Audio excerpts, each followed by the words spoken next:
Evening. It is 5:30. Welcome to this regular meeting of the Fargo Board of Education. Our first item on the agenda is to stand and say the Pledge of Allegiance. I pledge allegiance to the flag of the United States of America and to the republic for which it stands, one nation, under God, indivisible, with liberty and justice for all. Thank you very much. I will look for approval of our agenda. Melissa? I move approval of the agenda with the HC addendum. Thank you. Second. We have a motion from Melissa and a second from Jason. Any discussion? Okay, all in favor, please say yes. Yes. Any opposition, same sign. Motion passes 8-0. We do not have anyone signed up to speak, so we will just move right along to our reports. We also do not have an FEA report tonight from Laura, so we'll move right to Dr. Steiner. Thank you. You do have a handout in front of you that Anne-Marie had gotten for us. First, I want to recognize you might see a new face here, and that's Officer Andrew Dotis. He is our new SRO at Fargo Davies and gets to join us tonight. So maybe just a round of applause welcoming him to Fargo Schools. Thrilled to have you joining our team. I shared some of this in the weekly update, but I thought I wanted you to at least have a hard copy. So here's our advanced placement, our 5-year trends along with some other data. Wanted to just point out, one, what were really strong and positive results, making sure we understand when we say advanced placement versus dual credit. Advanced placement means there's a test at the end, and a score of 3 or higher typically articulates for college credit, which means at no charge. Dual credit, you're getting the credit, but you're typically paying for that credit. It's a little more high risk with AP because if you don't make the qualifying score, you don't get that credit. So what you will see last year is at FPS, we had 1,071 exams taken and 914 scores of a 3 or higher. So well over 80%.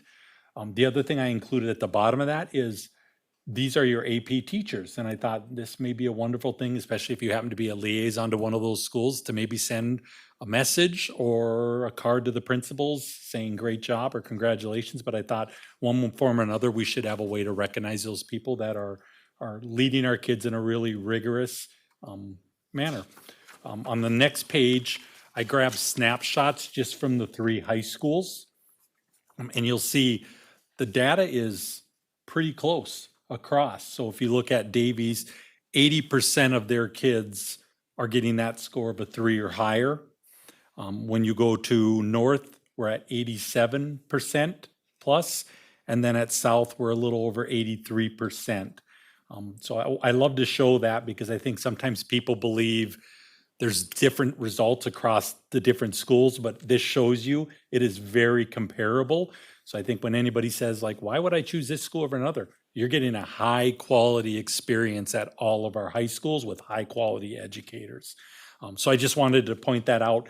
I won't go into great detail, but that's a really proud moment for the district and proud moment for the teachers and the leaders. So on the next page, administrator retreat we had last week. And on the first day, for the most part, cabinet runs that. And we surveyed our staff. One of the things that came out when I met with all the board members is a few of you asked, how do we, at the end of a meeting, figure out whether or not that was successful or not, what we did? So this is what we created. We just created a simple exit ticket to get some feedback and then also to use it to inform when we design future professional learning. And so the first one, I'm sorry, I duplicated, so you're going to see the same one on the front, so I apologize for that. The collective commitment attributes of a leader, just very quickly, that's a different type of activity where you actually write down the attributes you think are of an FPS leader, and then you get a partner and you stand back to back and you read off your things. And when you have the same, you yell, yep, really loud. So we had a whole group of 95 people yelling, yep. And you do that to show them that we're really similar in what we believe the attributes of a leader are. This is a similar activity that will take people through with the board and the cabinet, with parents, with teachers, So all of our APs, administrators and directors went through that, and you can see it was pretty well received. About 95, 96% were strongly satisfied or satisfied with that. On the next page, we did an activity around civility. Gave a chance to show some data out there about how the world's not as civil as we probably would want it to be. And we really let people dig into that. And then we gave them some ideas of like, how could you use this with your staff? And again, you'll see the results were really strong. And we asked them just to take it back to your staff and have a conversation about like, how do we interact with one another? When we leave a meeting, a simple little activity we taught them all was, is you go around the room and you simply say, are you good? And they'll give you a thumbs up. Are you good? And you go around. And then what that does is it's an agreement or a commitment when you walk out of that meeting that we're not going to go behind a closed door and talk about what didn't get discussed because we're saying we're good in that meeting. So little practices we tried to give our principals to work with people. And it's not that we're not being civil, but I think in schools and with our staff and our kids, we need to model that if that's what we want to see in our society. We did some conversations around the negotiated agreement. That was pretty well received. It wasn't probably the most, we didn't do a lot of interaction, but we just had to show, here are the new things that are going to impact them in their buildings. We did work around policy changes. And shocking to say, I know you'd be surprised, we got bogged down a little bit in the personal device and cell phone policy. So we spent time there and then kind of had to say, put that on hold. And we did come back. On the next one, you'll see their level of confidence for implementing the device policy. For the most part, most of our people were a 4 or 5 saying like they feel pretty good about implementing. They're still doing a lot of work. There's still a lot of conversations that are happening with that, with the principals. We met today and talked through some scenarios again. Ultimately, we'll just have to get the school year started and we give grace and we treat people with civility and we'll figure out how to get ourselves through the first month. And then I think it will be very smooth. We did some stuff, Jeff and Jennifer took them through some human capital work about what does it look like if we're providing support for people to get better and improve in their jobs. And then the last part was a code of conduct. So a code of conduct was developed, I believe it was a year ago or implemented a year ago. And we took them through some scenarios. And the part that was really interesting with that is people would actually, without knowing, would say, this is how I would deal with it. Here's how I would handle the situation. And then we'd show that. And then we'd have people get together in their groups and talk about it. And it was good. We're just trying to calibrate to make sure similar situations have similar consequences. Understanding though we're dealing with kids and there's always going to be gray with that and that's okay.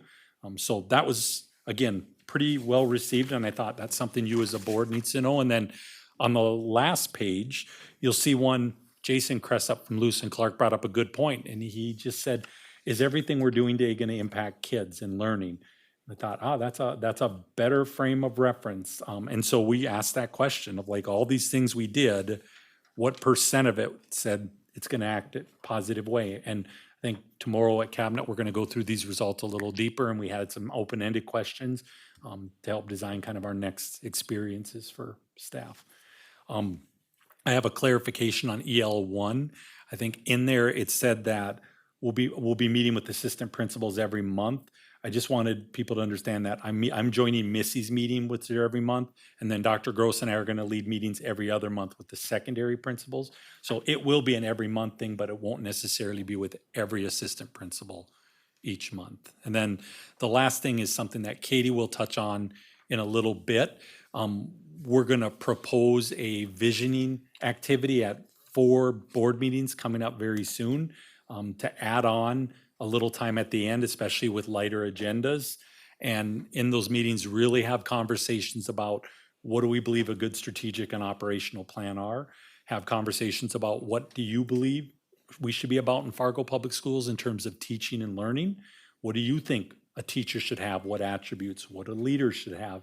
And then really just getting us to a point of being prepared to say, where do we want to go with the future of education in the Fargo Public Schools? Is it keeping the unified plan as is? Is it separating it out? Is it engaging the community? So we have a proposal that we'll share tonight to try to add on to board meetings instead of find a separate time, because I think that's almost impossible for everyone to find a time when you can all meet. So that's my report. Great, thank you very much. Does anyone have any questions for Dr. Steiner? Okay, let's move along then to the consent agenda, and I will look for approval. Nikki? I move that we accept the consent agenda along with the HC addendum. I'll second. We have a motion from Nikki and a second from Ally. Any discussion? Okay, all in favor, please say yes. Yes. Any opposition, same sign. And that motion passes 9-0. This brings us to business now, and our first item is Memo 19, and that actually comes to you from me. This is our committee and liaison assignments for this upcoming school year. Everybody on the board has now been through this at least once, so hopefully this isn't a brand new process for you. And I think similar to last year, I tried to give every board member at least as much as I possibly could of what they wanted, but it's practically impossible to give every single board member exactly what they want. So that's how we landed where we did with these particular committees and these assignments. And I will look for a motion. If anyone wants to do it. Okay, Greg. Yeah, I move that the committee and liaison partnership assignments be approved as presented for the 25-26 school year. Second. Okay, so we have a motion from Greg and a second from Nikki. Any discussion or questions? Greg? Yeah, I just want to thank Katie for putting this together. I'm sure this is a giant puzzle to solve with a lot of moving parts and a lot of people's preferences to keep in mind. So I appreciate the thoughtfulness going into it. Thank you. Anything else? Sure. Okay, Namal? Well, I wasn't happy, let's be honest. I wasn't happy with it. But I guess I'll roll with it for now. Okay, thank you. Yep. I appreciate it. But you did good. Thanks. Thank you. Any other discussion? Okay, Anne Marie, can you call the roll, please? Jason Nelson, Yes. Kristen Nelson, Yes. Robin Nelson, Yes. Holenberger, Yes. Berkland, Yes. Clark, Yes. Day, Yes. Gullickson, Yes. Christensen Meinier. Yes, that motion passes 9-0. Our next business item is memo number 20, award of proposal, and this comes to us from James Hand. So James, Jackie, or Dr. Steiner, who's leading us in this one? James is here, but I can introduce this memo. It is an award for architect services for what would be now coming up of round 2 of the kind of grouping of projects that we have as part of the long-range facilities plan. And the group has met, they evaluated the respondents and are recommending YHR as the architect for your approval. And if you have questions on the projects or the process, James was very involved and can answer for you. And if you would, James, because I had to call James and ask, tell me about the process. So maybe if you want to briefly share, what is the process you use to get to these numbers? All right, I think I got this on. So the process is very much so Century Code driven. Century Code has requirements for architect and construction management procurement for these types of projects. For this particular one, I actually was not on the selection committee. Our project manager in facilities and some other team members were a part of that review, so reviewing the paperwork and interviewing the firms. But essentially, we put out an RFQ for architectural services. It gets advertised for 3 weeks. It's due the following Thursday. The team reviews the paperwork, assigns scores across different criteria that are set in place by Century Code. We determine the top 3 firms who have the highest total scores combined with the scorers. We invite them to interview with the team. We ask them a series of questions related to the project. They respond and present, and a lot of it's fairly standard stuff, but at the end, the review team updates their scores based on what they learned during the interview, and ultimately a firm is chosen based on those final scores from the selection committee. And then the scores results and this board memo comes to you for approval, and we move on from there. So that's the short version of that process. Okay, thank you, James. Do we have any other questions for James, or we can have a motion?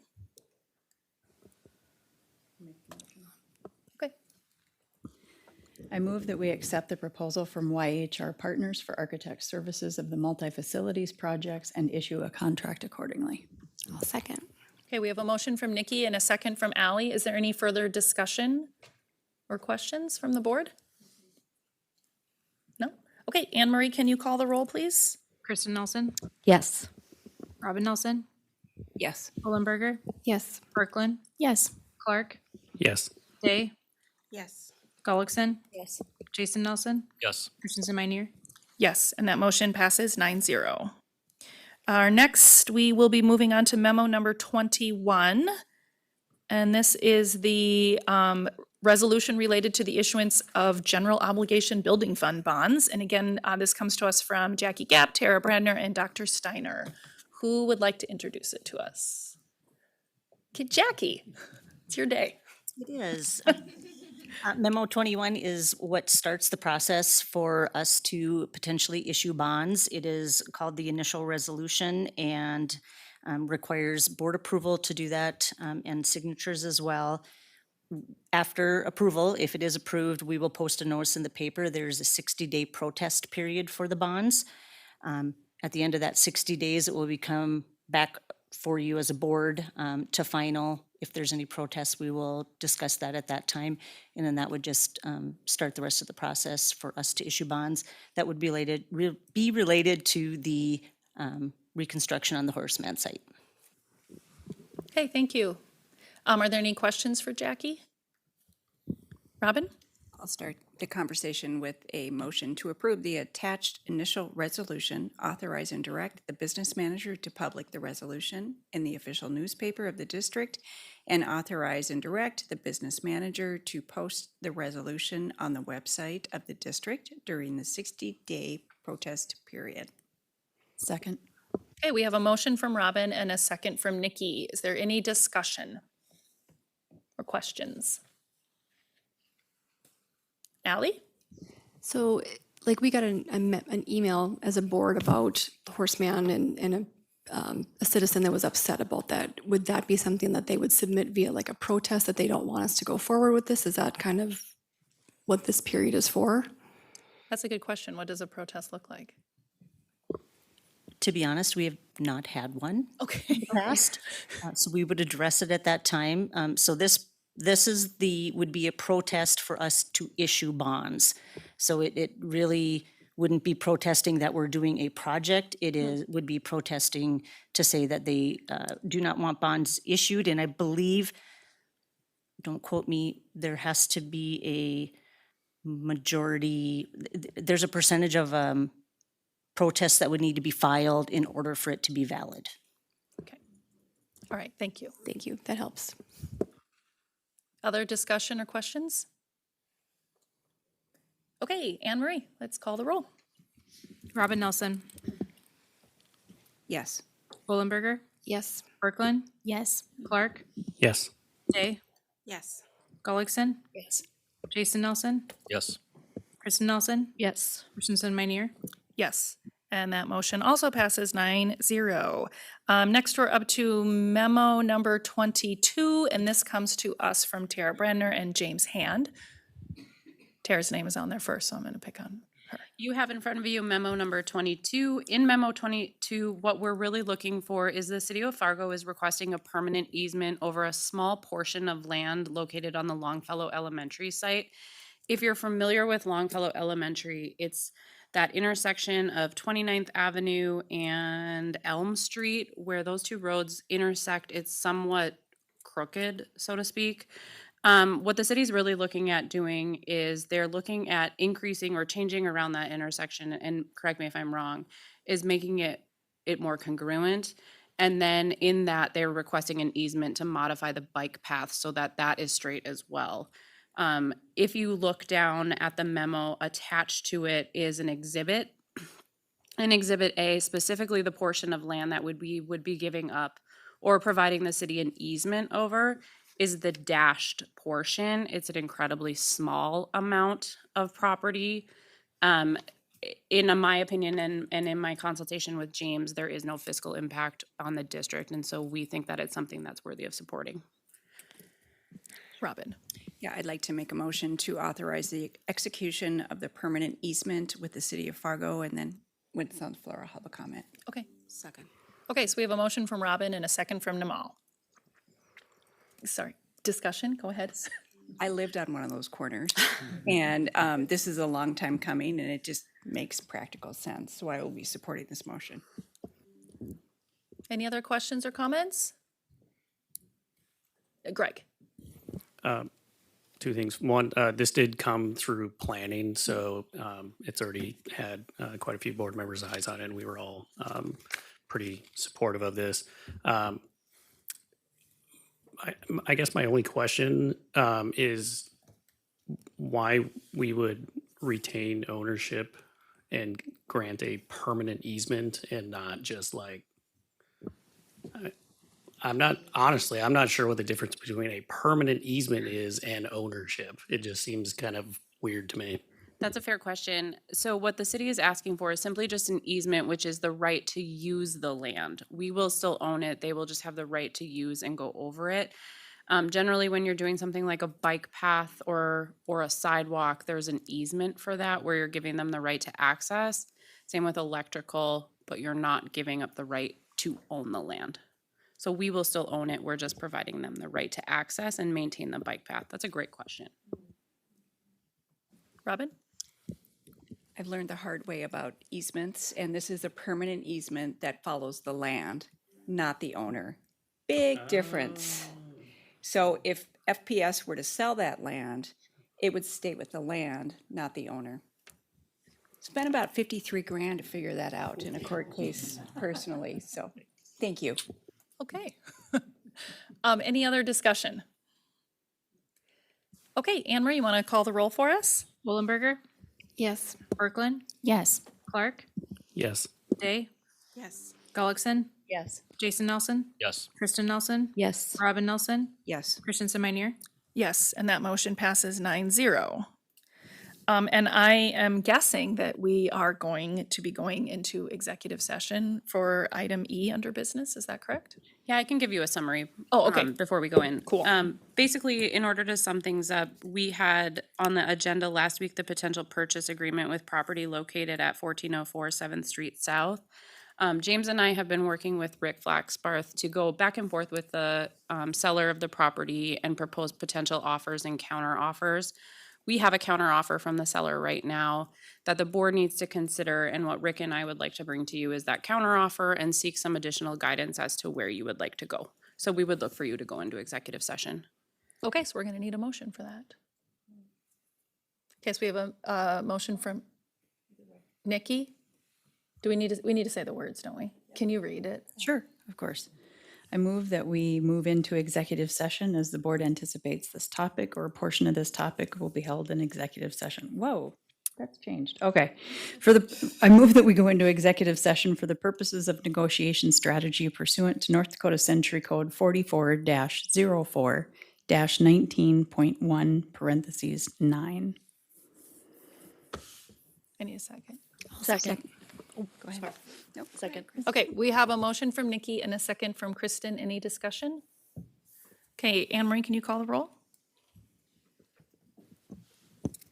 Berglund, Yes. Clark, Yes. Day, Yes. Gullickson. Yes. Jason Nelson, Yes. Kristen Nelson, Yes. Robin Nelson, Yes. Wollenberger, Yes. Christensen Meinier.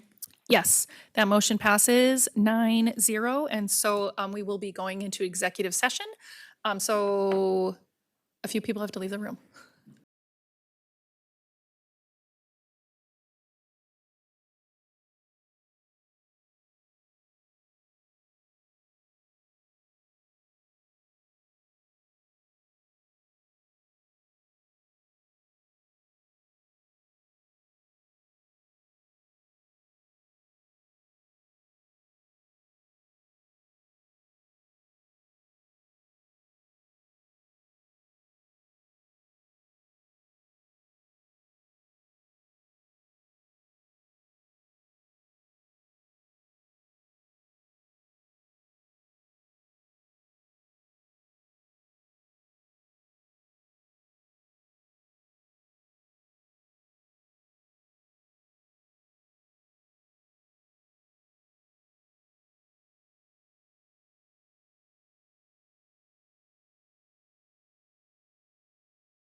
to our regular meeting. We are at board reports.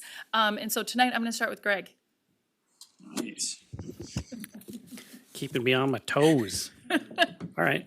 So since our last regular board meeting, I attended 2 governance meetings, a special board meeting where we didn't have our little share outs, and Trollwood night for the board.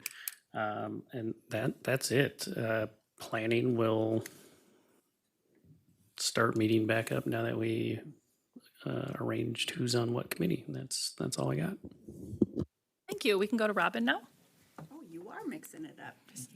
Thank you. It's for funsies. Yeah, for funsies. Okay, outside of the regular board and special meetings, GAC related, I've had several individual meetings with and conversations with legislators about school district stuff. I also was requested to meet with the governor's regional field rep. Just so you know, our legislature has allotted funds for a office in Fargo for their lead. And so we have a more direct access to the governor. And she seemed I thank her for reaching out.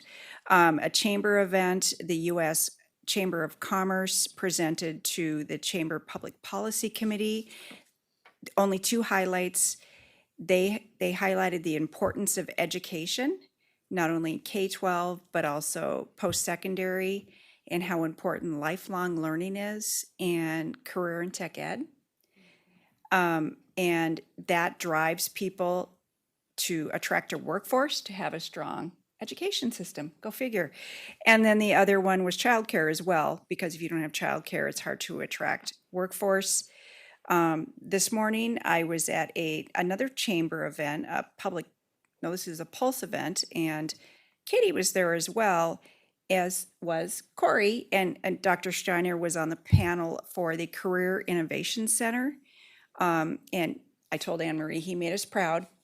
Yep, and so that is something we've been involved in for a long time. So a lot of our students would go there for some classes and what have you.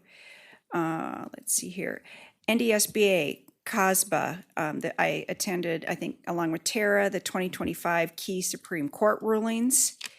And that was at the end of July. A couple highlights from there was the definition of charter schools and whether they can be religious or non-sectarian. And our North Dakota Senate Bill 2241, charter schools must be non-sectarian. Is that right, Tara?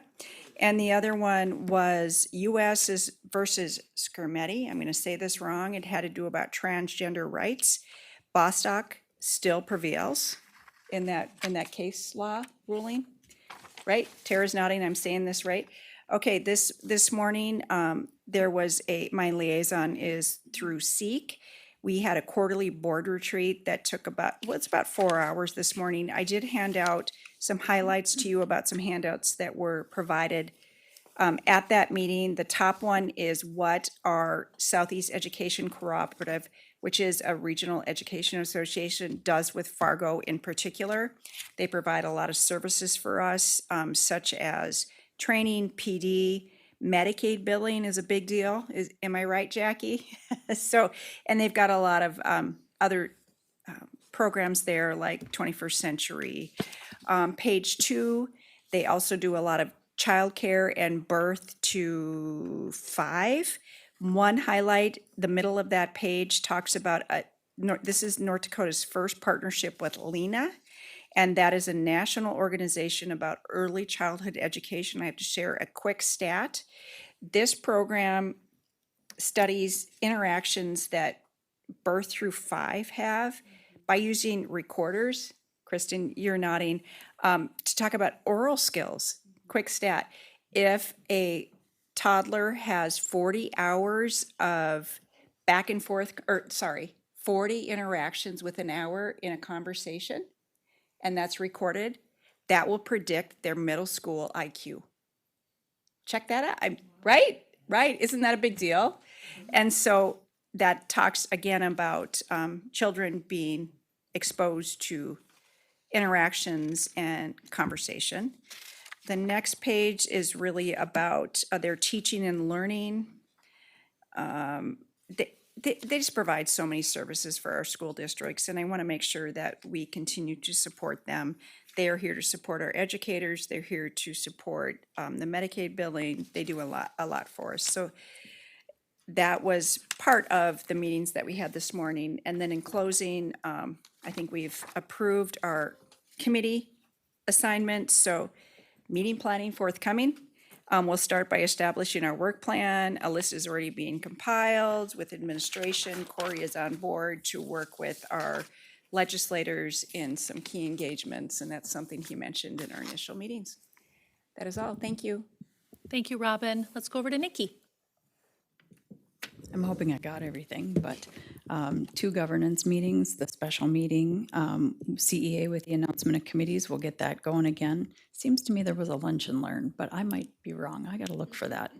NDSBA boot camp, I also attended that. Thank you.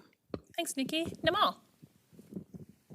Most definitely. I attended the special board meetings and then just attended the toll word. That was about it. Thank you. Thanks. Jason? Just been responding to some teacher emails I've had. I've touched base with one of my liaison schools and set up a meeting later this week. Dr. Steiner, I appreciate your recaps of the week. You have hit the ground running since you've been here, both in this building and with external partners. So I appreciate everything that you're doing in our community.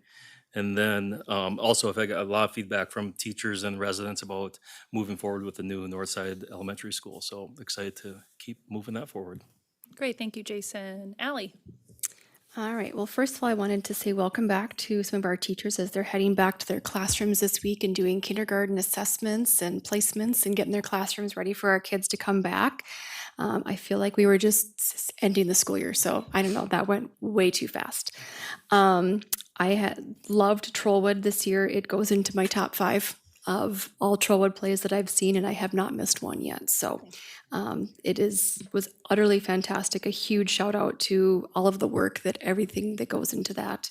And next year we get to have Becky Gulsvig back to direct. So I'm even more excited for next year.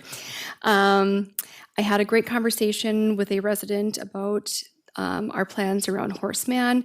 She had some questions. I kind of walked through, communication, where she can find information, things like that. She says she's not done. She's not happy that we've moved forward with this project. However, she's probably the only one that I've talked to that's not happy about it. Everybody else is very excited for what's to come and for the opportunities we're going to be able to provide for our kids by moving forward with this building. I met with my liaison schools. So I met with the principal over at South High. I love where her vision is at and where she's going with that school. She really sat down and she kind of just really storyboarded out some of the issues that they're having. And the concept that they're bringing forward this year is an earned open campus philosophy. So they have to have attendance at the right level. They have to have their grades at the right level to be able to earn that open campus. And if they slip in one area, then they go into that remedial time and where they're really looking forward to being able to utilize that 6th period and moving that Bruin hour from the morning into their day. They're very excited about it, and it's kind of this holistic plan that she has put together. I'm really excited for her, and she's got all of her teachers on board and moving forward with this. It really looks like it's going to move the needle and do what it needs to do and meet those kids where they're at. And so I'm really excited to see how that goes for them this year. I met with Jason over at Lewis and Clark. Actually, that was the first time that I've been in that school. And it really reminded me of actually just walking through Washington. I didn't realize how actually similar those 2 buildings were. They literally look the same. So as we move forward with our long-range facility plan, that was one of Jason's big requests is don't forget about us. We have a lot of needs at Lewis and Clark as well. And actually seeing firsthand inside that building, I would definitely agree that there's a reason that they're in phase 1 and what we could do to help prioritize that. And I have one last little thing. So I got a note from a principal after having a meeting with with Dr. Steiner, and I'm just going to read it just because I just think that it highlights exactly what Jason had to say, as well as sentiment. And he said, "Boy, you were right about our superintendent hire. I'm an hour into a meeting, an hour and a half meeting with him, and I'm ready to walk through fire for this guy. He's awesome." So I just had to share that with you. Thank you for everything that you've done. You really, truly have hit the ground running, and looking forward to the continued impact. So thank you. Okay, thanks, Ally. And we'll go over to Kristen. Aside from Trollwood, I'm working on getting some liaison school meetings set up and get those going. Other than that, nothing to report. Okay, thank you. Melissa. Yeah, so Jefferson is one of my liaison schools, and I attended the back to school night last Wednesday. That was really great. It was hot. There was a lot of kids there, so they wonderful. Maybe too hot for me, but and then I attended Trollwood with our group, and that was fantastic. And then I like to go to the Trollwood Junior Play, and that was at North this year. It was phenomenal, so I'm really excited because some of those kids are going to be transitioning onto main stage next year. So that's about all I have. Okay, thank you. Can I? Yes. I'm so sorry. As you guys reported, I realized all the things I didn't report. I also had a conversation with that HMR, or well, Horseman resident. She was my neighbor. I think she's in a good place. I do. I was also at the Jefferson event that was coordinated by Victoria Johnson. And it's a huge event, a tremendous amount of services provided. And our own superintendent was there serving barbecues and carrots. Yep. And it was painfully humid and hot, and he still had his suit on and he looked great. So thank you. Shockingly, kids don't love carrots. We found that out. We still gave away like 450, but it was a lot of coaxing and bribing to get kids to do that. So. Yeah. Yeah. Thank you for letting me interrupt. Sure, of course. Sure. Okay, thank you. Well, it's wonderful to all be back and hearing these stories. So I will share that during this month off or so that we've had here, I met with Becky Bakke and Corey Ernst with the foundation to learn more about what the FPS Foundation does. Phenomenal what those two people do for our district, like absolutely phenomenal. I also took some time to attend a red carpet new teacher welcome, and that was also phenomenal and super fun. I kind of think the staff might have a little more fun than the teachers walking in and being a little, they're very, very happy and also very, very surprised. But it was really fun to see all the staff come together and celebrate. Super fun time. This morning, along with Robin and Dr. Steiner, I was at the Pulse on the Career Innovation Center. And again, just very proud to have Dr. Steiner representing our district on that panel. I also attended Trollwood ×5. And I would say, just want to give a little shout out that the tambourine was by far and away, I think, the best part of that play. So just the tambourine. It even gets mentioned in some of the songs, so it's really important. And then the last two things are updates for all of us as a board. As Dr. Steiner mentioned earlier, we are going to be starting some work sessions on visioning for the future. So starting with the Board of Education. And what we decided to do was to hold these after a board meeting. The first three are going to be after the second meeting of the month. So that would be August 26th, September 23rd, October 28th. Anne Marie will be sending invites. And then the fourth one will be November 12th. That's actually a Wednesday because November 11th, there's no school. And then the second board meeting of that particular month is actually the day right before the Thanksgiving break starts. And we didn't think that adding an hour-long work session would be super welcome. So she will be sending out those calendar invites. You should already have those dates and times blocked off on your calendar, but just as a friendly reminder that we have something else in addition to our regular board meeting, there'll be invites. Basically, kind of the sessions are breaking down into what is a strategic and operational plan, kind of talking through that and even looking at strategic and operational plans from other districts to see what other districts do. Session 2, beliefs and values for our system and learners. Session 3, beliefs and values about teachers and leaders.